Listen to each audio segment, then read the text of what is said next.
20 November 2024 रोजी विधानसभेचं election झालं आहे.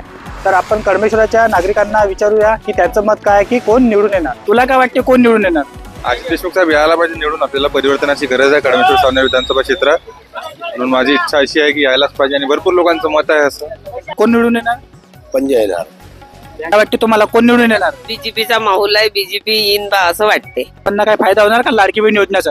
हो बाबा, यात लाडकी बहिणीसाठी एवढं केलं तर फायदा तर झालाच पाहिजे ना. काका तुम्हाला कोण निवडून येणार उद्याच्या इलेक्शन?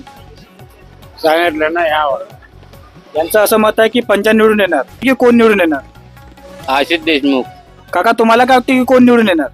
पंचा. कोण निवडून येणार? आशिष देशमुख येईन बहुतेक. कोण निवडून येणार? दोन्ही नेते प्रबळ असल्या कारणाने मला तर असं वाटतं की 50-50 चान्सेस पूर्णपणे आहेत. येणार म्हणून? भाऊ तेवढं सांगू तर नाही शकत, आता आटाकाटावर काम चालू आहे. मला काय वाटते, कोण निवडून